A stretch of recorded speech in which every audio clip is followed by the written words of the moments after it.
These are from 1922-23. They were originally published in two volumes. This one volume was published as two volumes, called Health and Illness. In this publication, they're called From Comets to Cocaine, Collected Works, volume 348. And this is lecture 1, or discussion 1, which is given on the 19th of October 1922,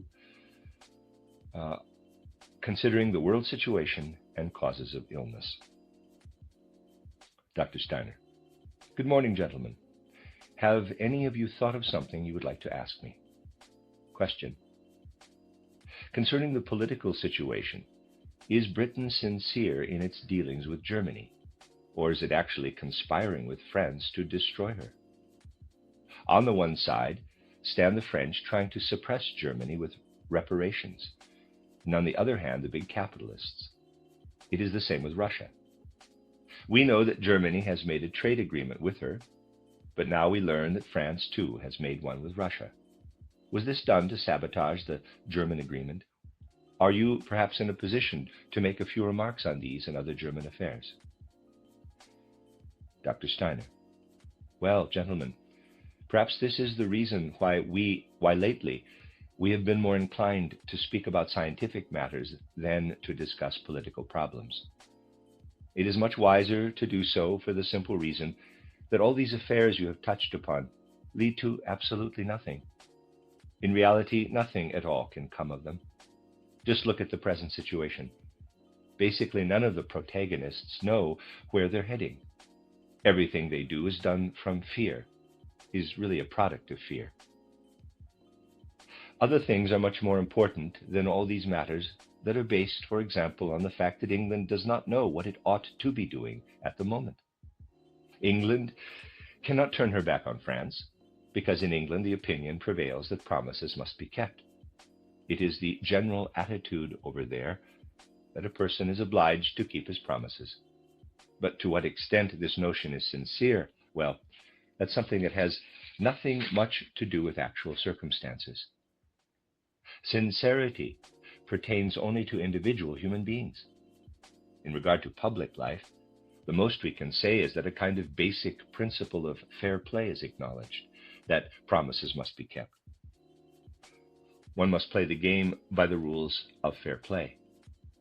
Therefore, England quite naturally takes the position that she cannot desert the old Entente. Yet this stand contradicts the whole purpose of the war, which was to shift industrial production toward the West and to suppress the economies of Eastern and Central Europe, to turn these areas into markets. This was, in fact, the war's original intention. The economy of Central Europe, and the same would have eventually held true of Eastern Europe as well, was much too prosperous to suit people in the West. They simply didn't want things that way. Now, in England, this view exists side by side with another. If Germany is totally suppressed, a needed export market is lost. On the other hand, the French, above all else, feel their lack of money and purchasing power. Their only objective is to squeeze profits out of Germany by hook or by crook. You can understand now that the English are falling between two stools and as a result don't accomplish much of anything. They swing back and forth. If they think that Germany has been hurt a bit too much, then a little something is done here or there to brighten the general mood again. In the affairs of the Middle East, England and France are right now in sharp confrontation. England must push back the Turks because she wants to dominate the world. Granted, the English is protecting the Christians, but how sincere their motives are, something we needn't consider. Let me read that sentence again. Granted, the English are protecting the Christians, but how sincere their motives are is something we needn't consider. At the moment, France is not interested in that cause. First and foremost, the French want an influx of money, and for this reason they support the Turks. In the Middle East, then, these two powers are squared off. Basically, world politics everywhere are in a state of chaos today. Added to all this is something else especially evident in England just now.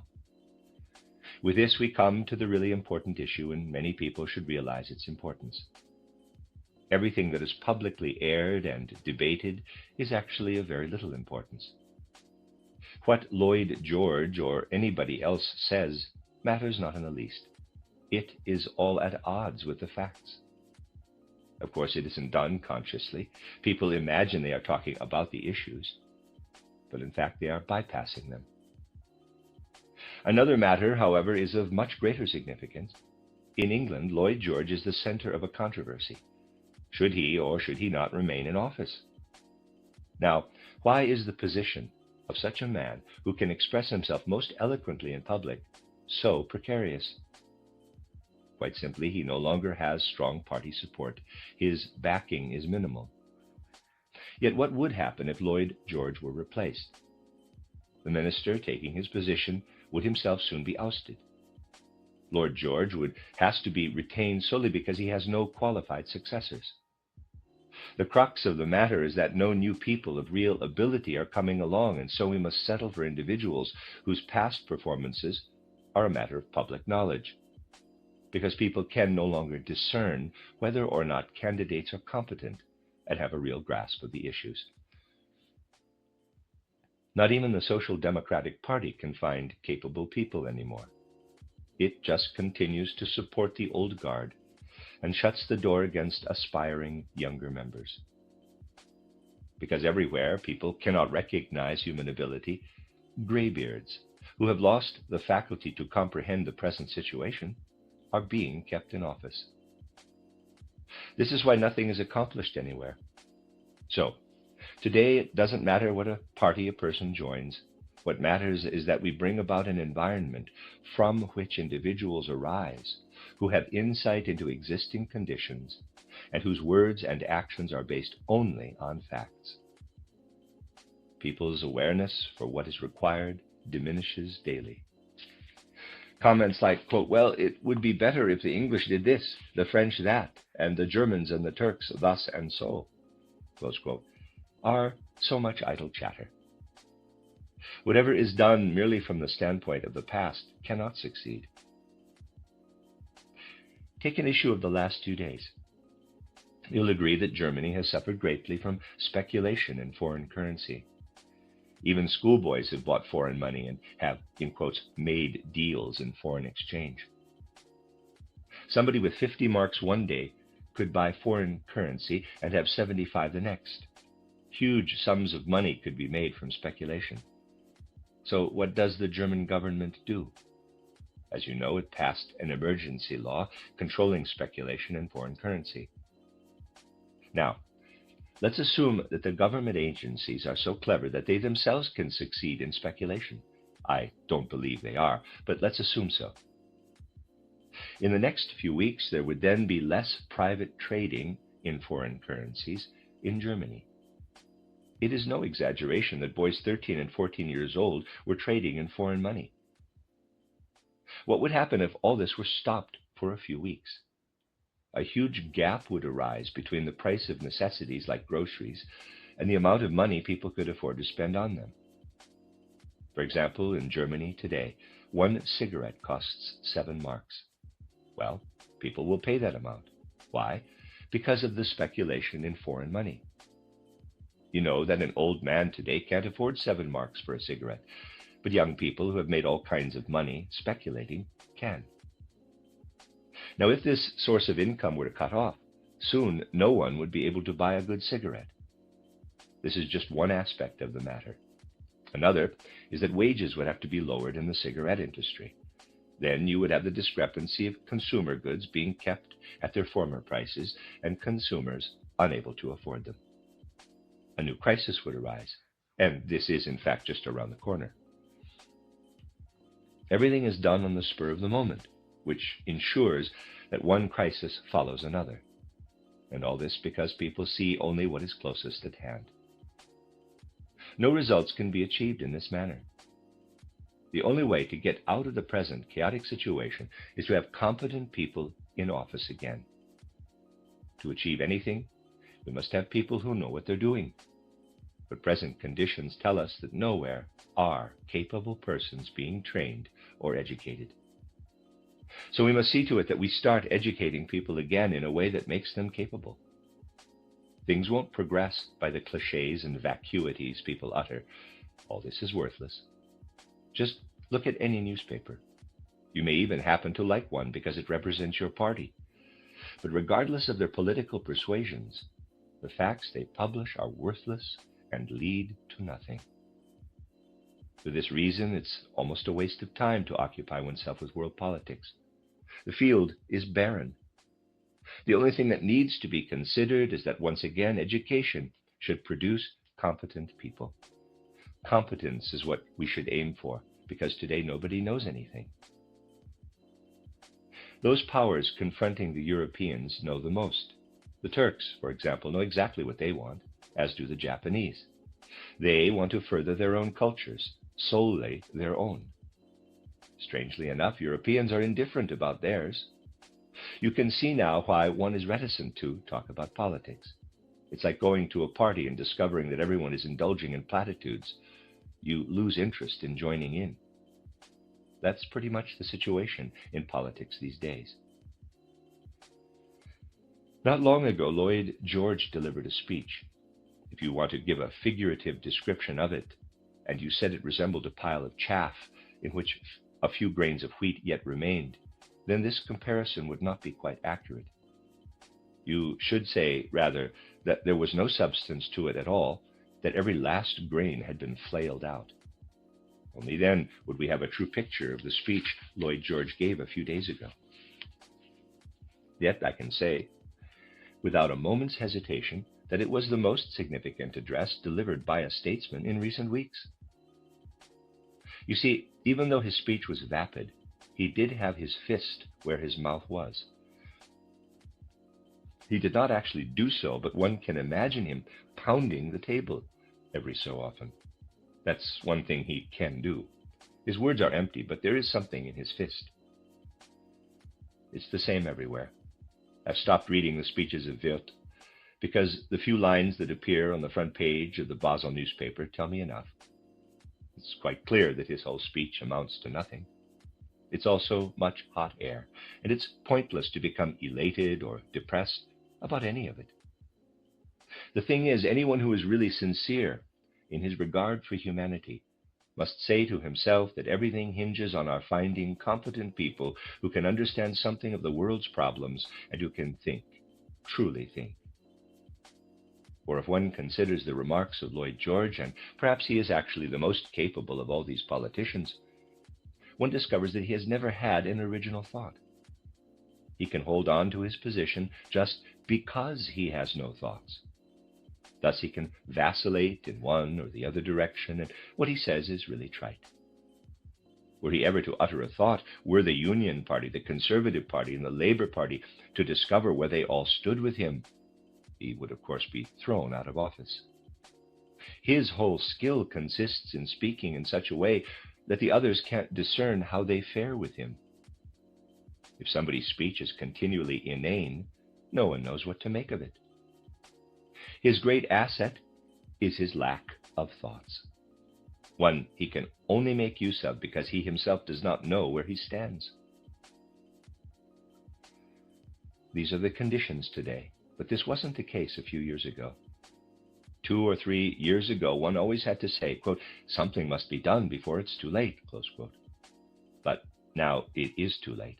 Nothing can be suggested because we've missed the boat. It's simply too late. The most I can say is that things will improve only when qualified, competent people again enter public life. Germany and Russia can sign as many treaties as they want, but nothing will come of them. It isn't a question of signing treaties, but of unfolding a healthy economic life. The Stinnes conglomerate is a good example. Did you think for a moment that Mr. Stinnes could accomplish anything within the German labor force? Readers aside, Stinnes, I'm pronouncing it that way, is spelled S-T-I-N-N-E-S, Stinnes. End of readers aside. Of course not. That's impossible. Stinnes is an industrialist who has advanced through skillful manipulation of foreign currency. But that is all he knows, how to advance himself, nothing else. Many people today have noticed that the government is getting nowhere, that all its treaties have had no effect on the economy. Since Stinnes acts independently of the government, the results are probably better, some say. But in any event, his ideas are based solely on the manipulation of his interests in Germany and France. This is their only basis.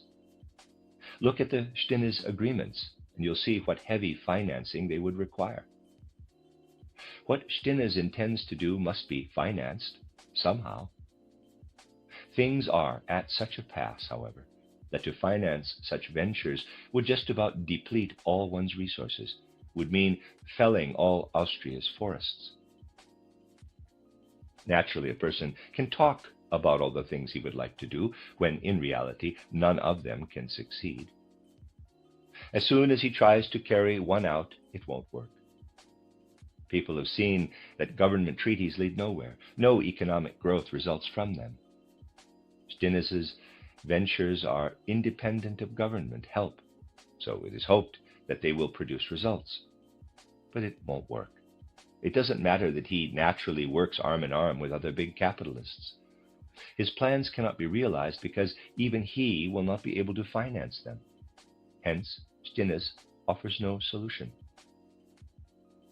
Journalists are fascinated by the columns of figures he manipulates, and you see, gentlemen, when they write their editorials or feature sections, they are under no obligation. They can say whatever they please.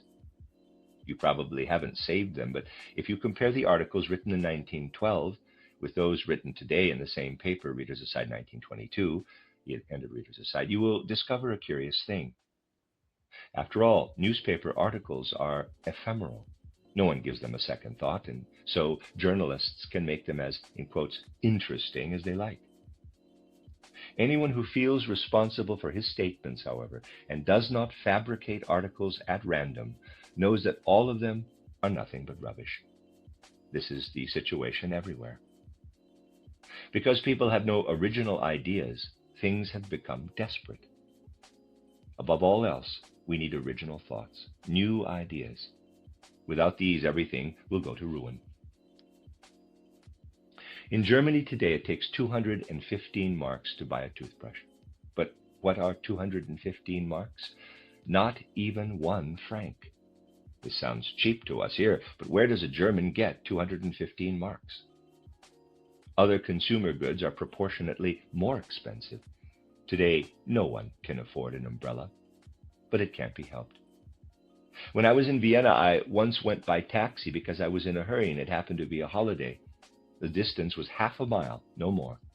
The fare, gentlemen, was 3,600 kronas. Today it would be 10 times that. The same ride would cost 36,000 kronas. This is obviously absurd. But other things are equally so, even if people don't know it. For what is done to remedy this situation? If a short taxi ride costs 36,000 kronas, notes worth 500,000 kronas will be printed. And if it costs 360,000 kronas, notes worth 1 million will be issued. But such measures have no effect on economic life. Nothing is altered, except that those who have a little money in their pockets today have nothing tomorrow. And those who speculate cleverly have double their former amount. But speculation with currency accomplishes nothing as far as the foreign currency exchange market is concerned. It merely enables some people to make money without thought or effort, and when work comes to a halt in the world, hampered by usurious speculation, then things will have indeed reached breaking point. So it accomplishes nothing at all. People simply have to realize that capable persons with insight into the affairs of the world must again take things in hand. There is no other way forward. To accomplish this, we must start with the right kind of education. Today, people must begin to learn to understand the world in school. The other day, I was reading a textbook that recommended a certain problem in arithmetic, And when I describe it, you'll say, quote, "So what?" close quote. But the arithmetic problem posed in this textbook is something of utmost importance. It goes like this.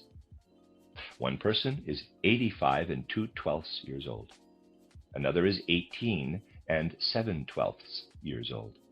Another is 36 and 4/12 years old. Another is 33 and 5/12 years old. What is the total number of years of these four persons? The children are asked to add all this together. This is what the textbook recommends. Of course, they will do so and arrive at the total of 173 and 6/12 years. Now, I ask you, gentlemen, what bearing has this sum on reality? When would you ever need to figure out something like this? For the problem to have any meaning at all, it would have to be posed so that the first person happened to die just when the second person was born, and the third died when the last was born, how many years elapsed from the birth of the first person to the death of the last. The former problem is unrealistic. No one will ever have to figure it out in actuality.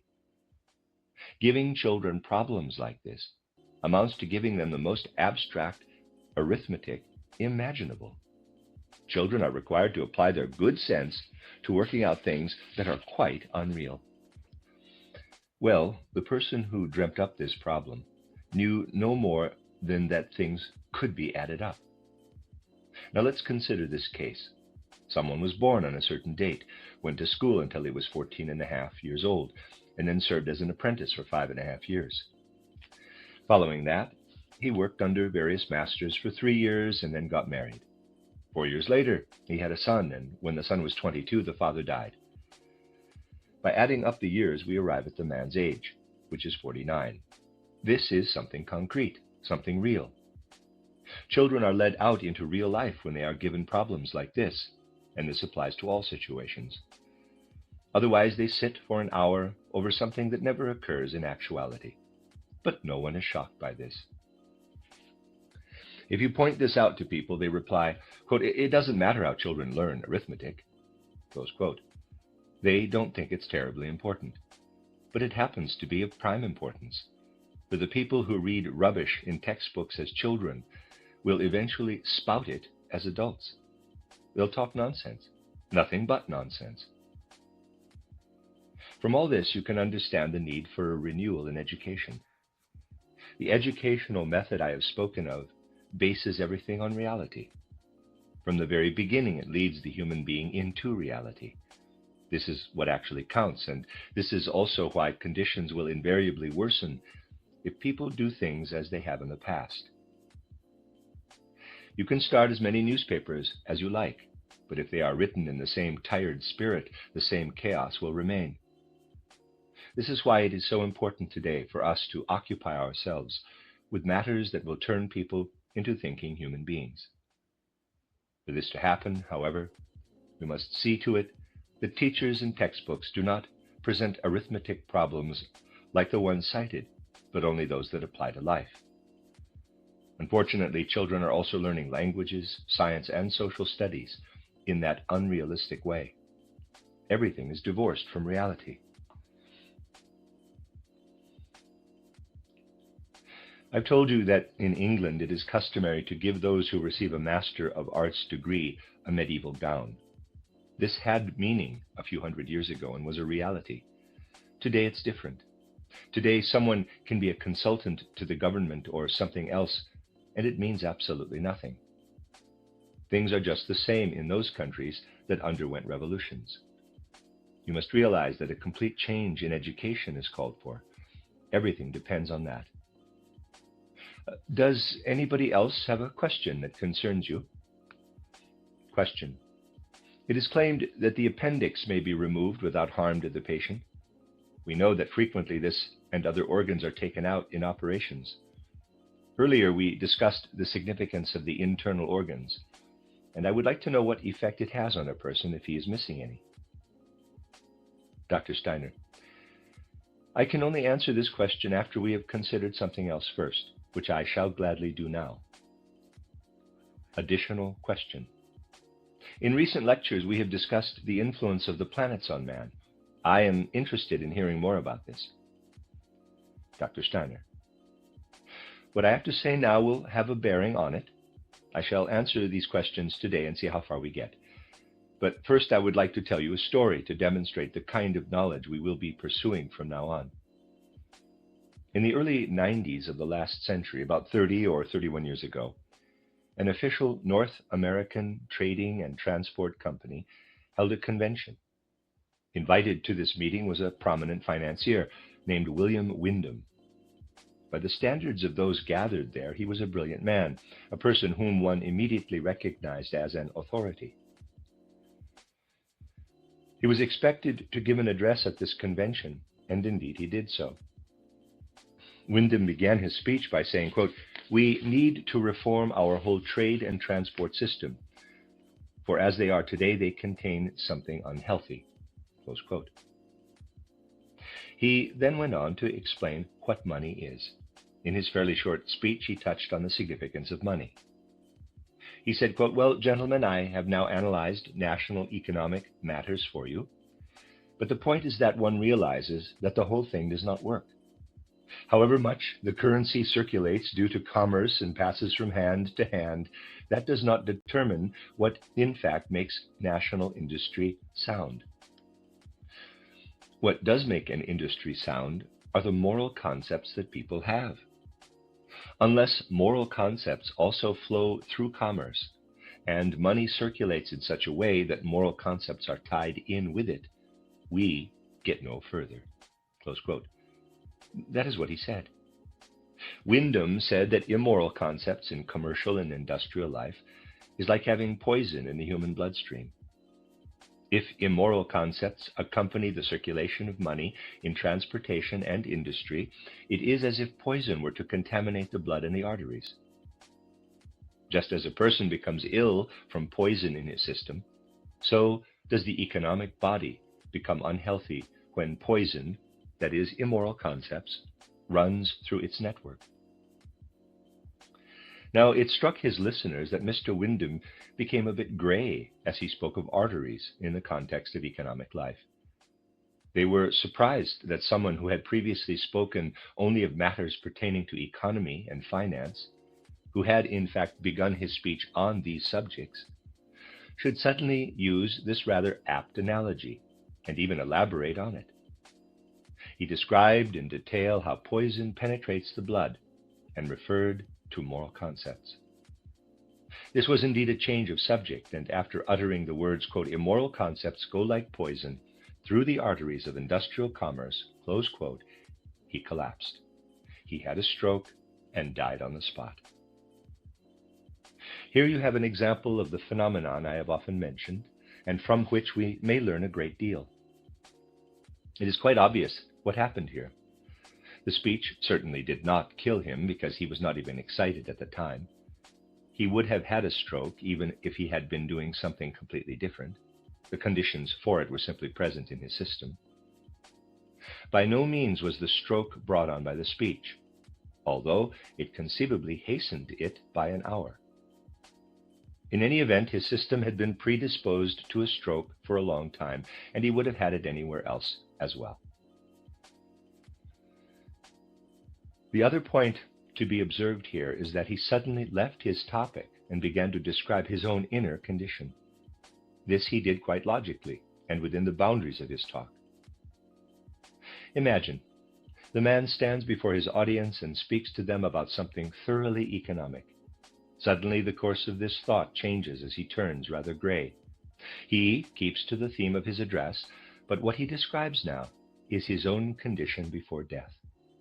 This is what he turned to. His speech took this direction on account of his own inner condition.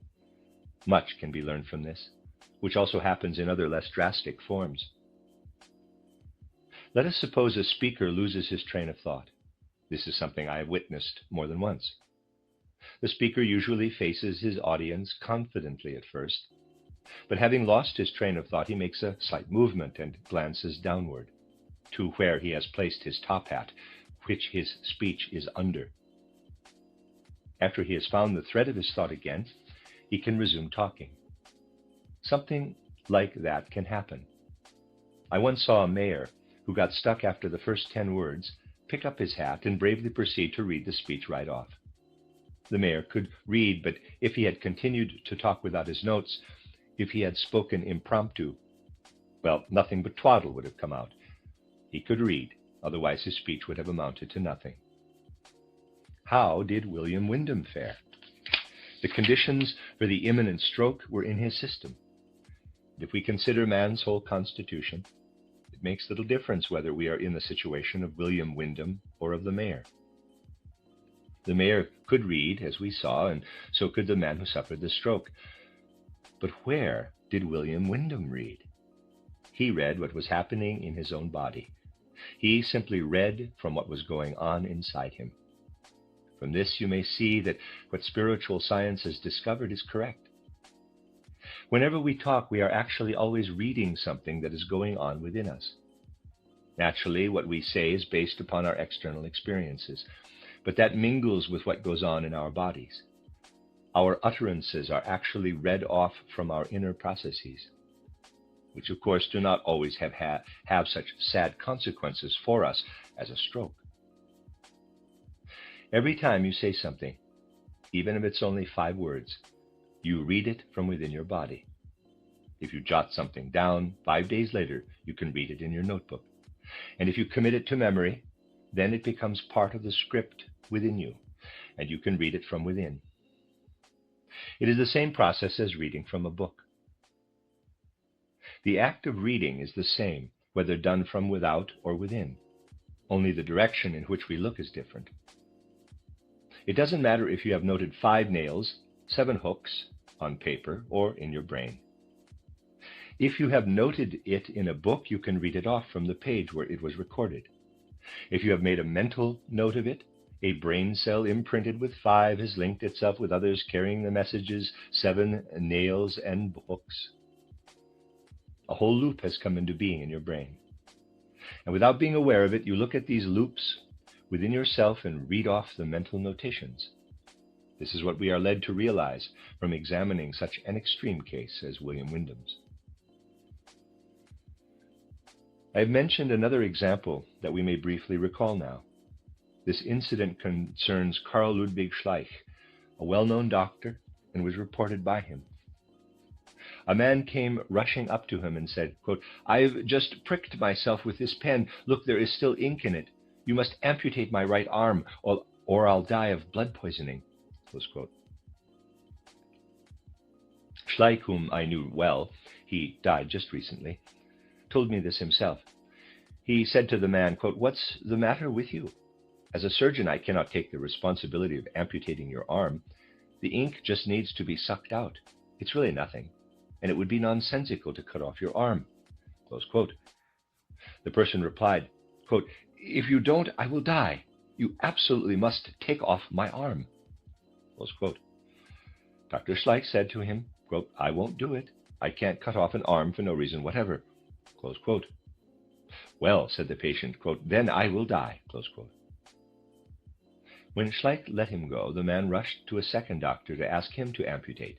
Naturally, he also refused the request. And the fellow kept running around the whole evening, saying, as he had to Dr. Schleich, that he would die in the night. Schleich was quite concerned about the man. Of course, there were no grounds for amputating his arm, but the first thing the following morning, Schleich asked after him. He had easily sucked the ink out of the man's small wound, since pricking yourself with a pen is a minor matter.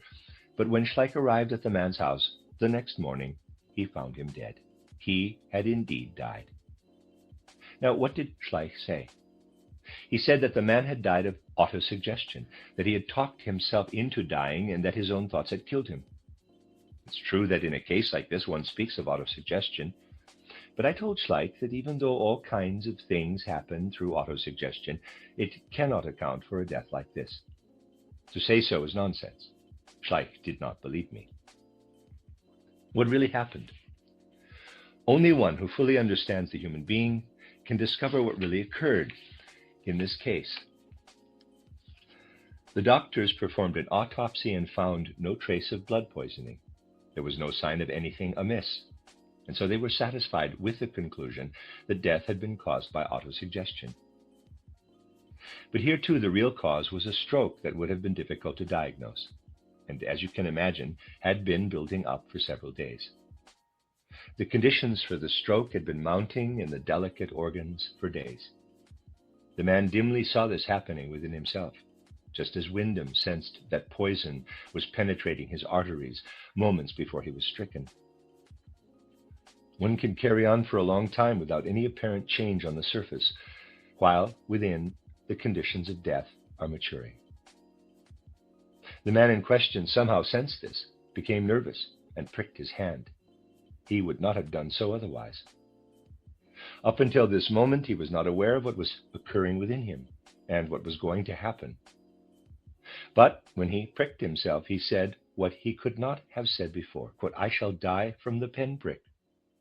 Close quote. Nobody says, quote, "I feel death approaching me," close quote, if he feels perfectly healthy otherwise. But now he could ascribe his imminent death to the pinprick, even though it was the wrong cause. There was no autosuggestion here. The man would have died the following night in any event. But he became nervous, and when he pricked his hand with a pen, the thought of imminent death arose in him, but transferred to a completely erroneous cause. He consulted doctors, but even Ludwig Schleich, who was a brilliant man, did not believe him. He thought that this was just a case of autosuggestion and was convinced that the man had talked himself into dying. But this is nonsense. In fact, the cause of death already existed, and the pinprick was but the result of apprehension. From this you may see that much is happening within ourselves. And if these matters are not properly studied, we simply cannot understand them. Our starting point must be the origin of man. We must know in what form he existed when the ichthyosauri, the plesiosauri, and the megatheri swam about in a thick fluid on what was then the earth. We cannot discover the interconnections of things without reference to and study of the human being. There are many other aspects to be considered as well. At what age do most people die? We know that infants die most often within the first few months after birth. Afterward, the mortality rate slowly decreases. Children have their childhood illnesses up to the time of their change of teeth. And if people were more sensible, children would suffer fewest illnesses during their school years, 7 onward. Some illnesses which do occur then can even be caused by poor posture while sitting. Even so, the fewest illnesses occur between the ages of 7 and 14. Then it starts up again. There is a great difference, however, between the diseases of infancy and those of puberty. If we look at the illnesses that children die from during the earliest periods of life, we always find a quite definite form of blood disorder. The blood becomes infected. The child has a delicate constitution at that age and can die before the cause can be established.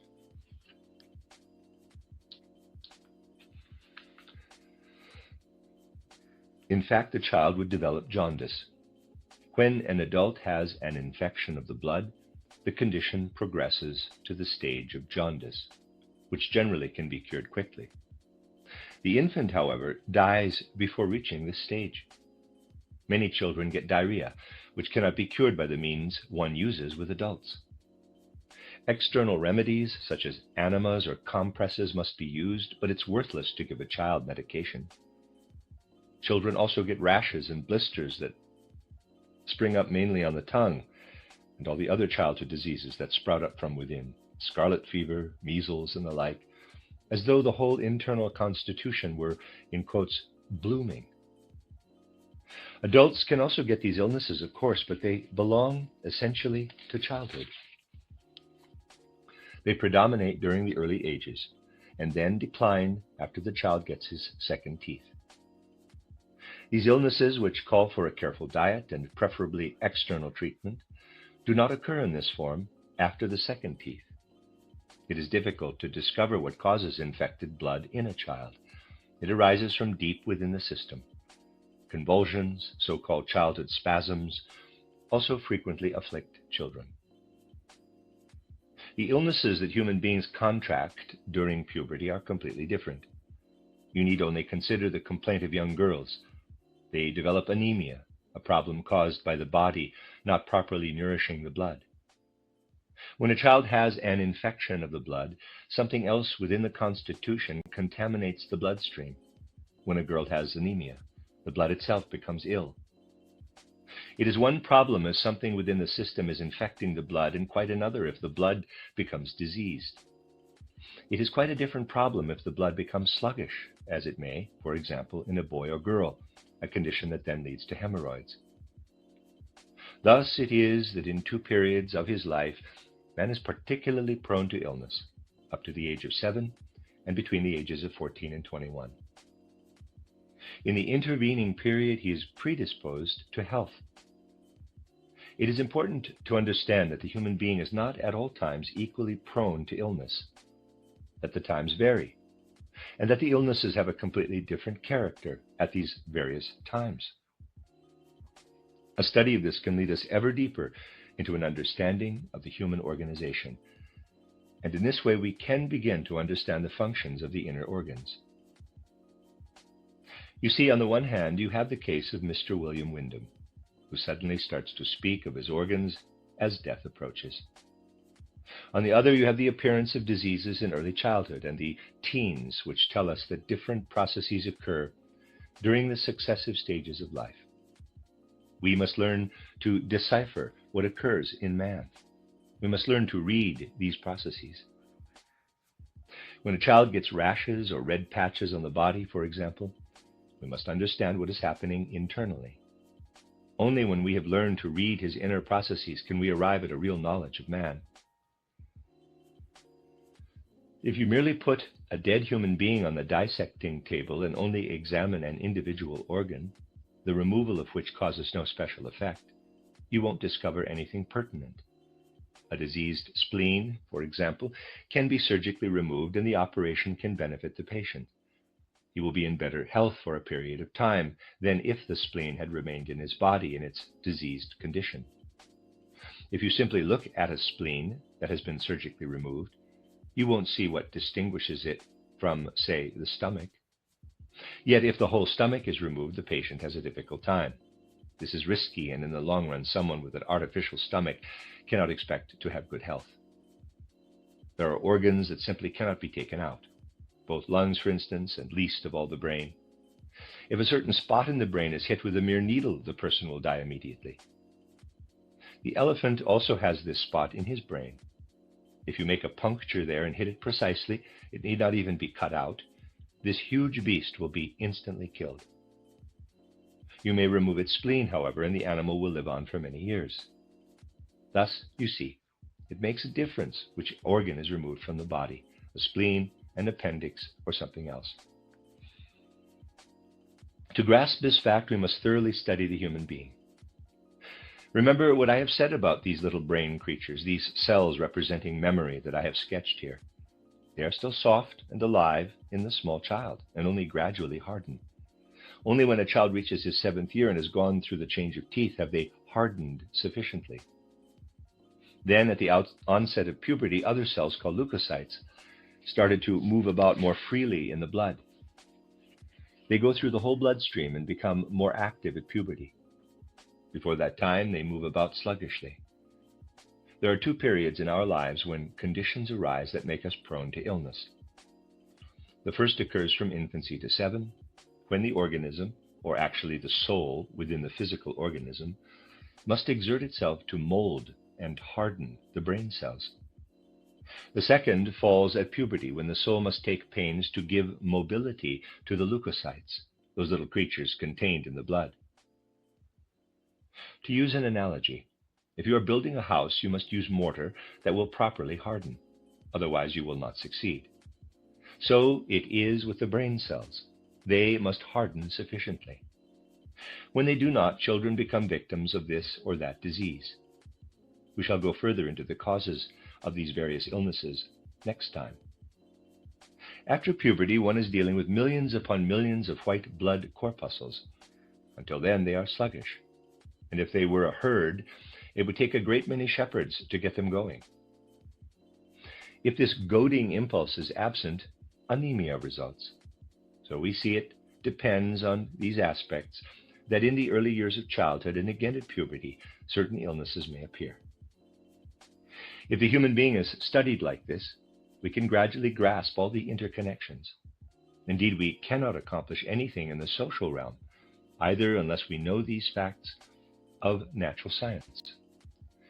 The end of lecture or discussion number 1. You are listening to RudolfSteinerAudio.com. If you are listening to the podcast of this, it is located at rudolfsteiner.podbean.com.